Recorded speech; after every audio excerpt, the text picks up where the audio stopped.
these are two quarterbacks that I had questions about from the beginning. And now you owe Tua $54 million. You're going to have a new coach, a new GM. You're not going to have Tyreek Hill. Is Tua going to be there next year? Does he have to be there next year? Feels like the answer is yes. Kyler Murray, is he going to be there next year? You're going to owe him $50 million. And he's not going to be starting for you? Are you going to move on from him? So these are those dilemmas you have when you start to pay somebody and you pay them a year early. And I know that it probably ruffles feathers with these players and their agent, but I would be saying, I want to see more. If I'm giving you $50 million, you have to, and it's just $50 million a year, I could be giving you $250 million. I reserve the right to be able to say to you, I want to see one more year. You may be bothered by that. I need to see one more year. Now, unless you say, Josh Allen checks all the boxes, he is our franchise, he's a Hall of Famer. And you say that about Joe Burrow. I just don't want to rush. You don't need to rush. There's nothing wrong with saying one more year. Because I would have given Tua, I would have looked at franchising him, give him one more year.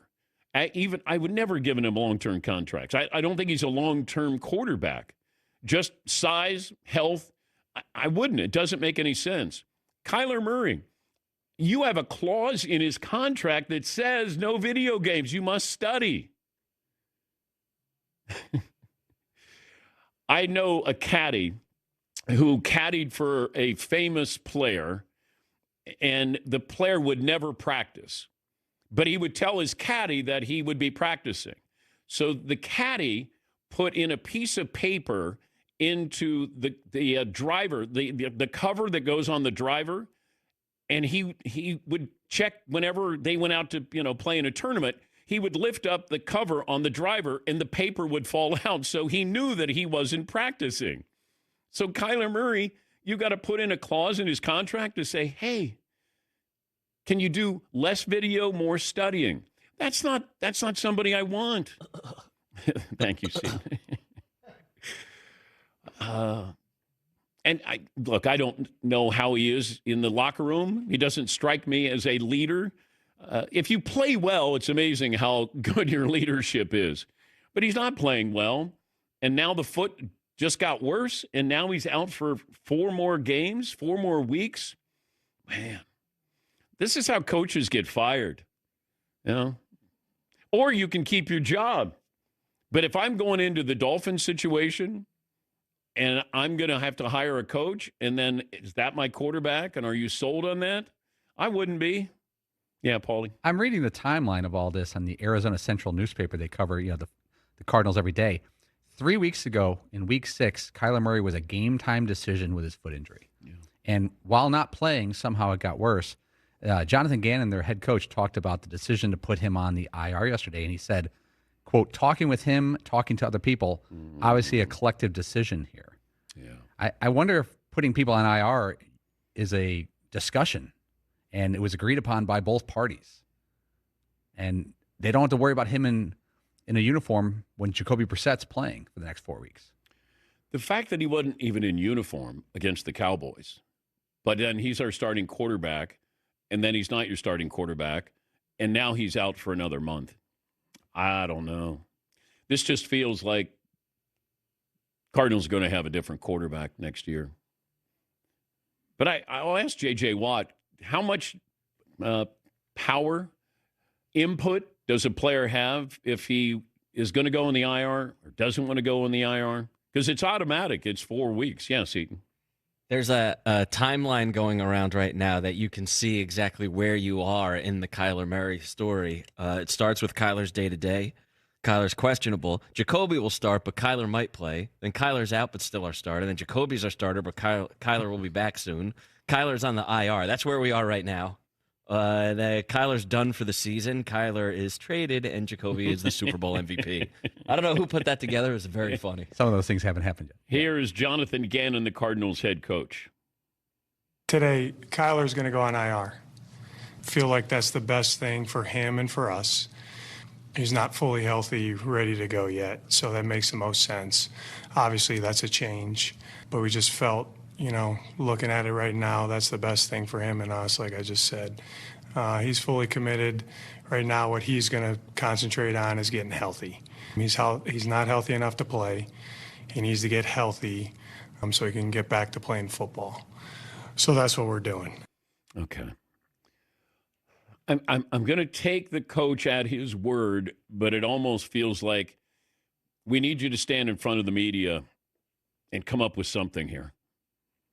Just, he's all in and we're committed and okay. Feels like there's something else going on here.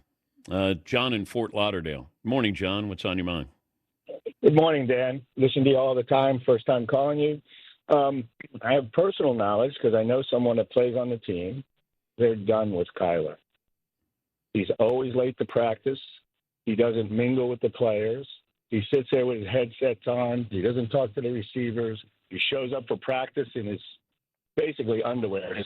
Yeah, but John, I mean, I can't go with that. That's not fair to the situation. You might know somebody, but you're not going to tell me who that person is. Nobody wants to be on record with this. So I got to be fair to the situation here.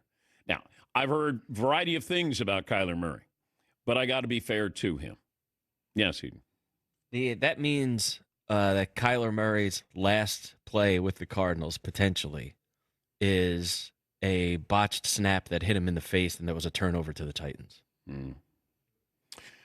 Well, do I think Kyler will be there next year? I don't, but I've kind of been in that position for a while. I think he's an incredible talent. But as we've said before, you have to learn how to play the position. Some people are just gifted to be able to play. But after a while, you slow down, they speed up. Guys understand the game, and it just doesn't feel like, he's a student of the game. And all the greats, you have to be a student of the game. I don't care how talented you are. At some point, you need to figure this out with your mind and not just your body, not just your athleticism. And you got to be committed. It's the toughest position to play in all of sports. Yeah, Paul. Looking at Kyler Murray's contract, he's fully under contract next year for at least $45 million. There's other incentives.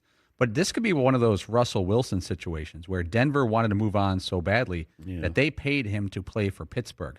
When Pittsburgh acquired Russell Wilson in 2024, they paid him $1.2 million to play that season. The other $39 million were paid by the Broncos. Yeah. And I know I brought this up yesterday. I didn't have any information. And that is, could I see where the Jets bring in Kyler Murray? I mean, I just throw that out there. That do I think that he can be saved? Yeah, because he has that much talent. Although I don't know if going into a Jets situation is best for him, but same with Tua. If I'm the GM and I'm coming in and I'm bringing in a coach, the first thing I'm saying as a coach is, what are we doing with our quarterbacking situation? And I don't know if you have answers there. And that's tricky.